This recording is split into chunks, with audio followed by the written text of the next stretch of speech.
I'm sure you found this set of videos today because you're excited to learn about stereoisomerism. If you don't know what the heck that is, you're probably wondering what you're doing still watching this video, aren't you?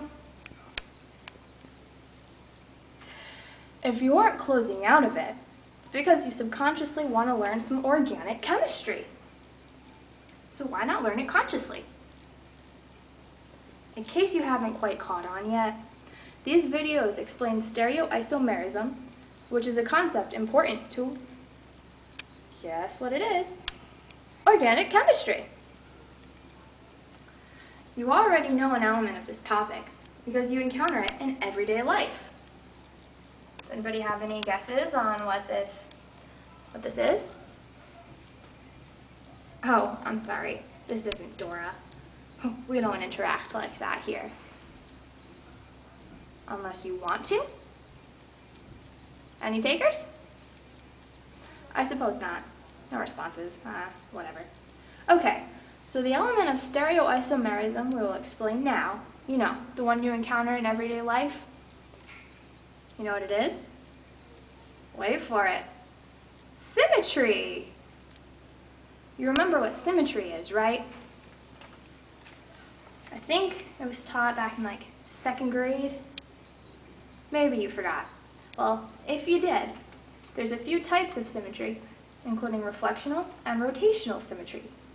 An example of reflectional symmetry is the back of this notebook when it's held in the landscape position.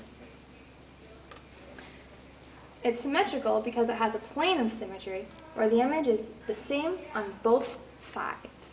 See, here would be the plane. See one side and the other side, and they're exactly the same. So it exhibits reflectional symmetry.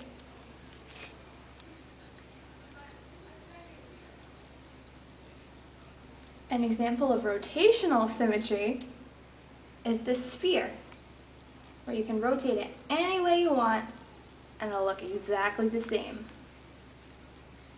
This is like the symmetry in organic molecules. They can exhibit reflectional symmetry or rotational symmetry. An organic molecule that exhibits reflectional symmetry if it has a plane of symmetry. A plane of symmetry is the plane at which the image is reflected so that both are exactly the same. The rotational symmetry of organic molecules is exhibited if the molecule has an axis of symmetry. The axis of symmetry can be considered as an imaginary stick, like this one, except it would be imaginary. This imaginary stick, or the axis of symmetry, would pierce the molecule at any point so that a 180-degree rotation around the axis, or imaginary stick, if you will result in an identical-looking molecule. Now, you should know that trans isomers do not exhibit rotational symmetry, and compounds that possess a plane of symmetry are not chiral. Now, I have some good news for you. I think you're ready to move on to part 2 of this video trilogy.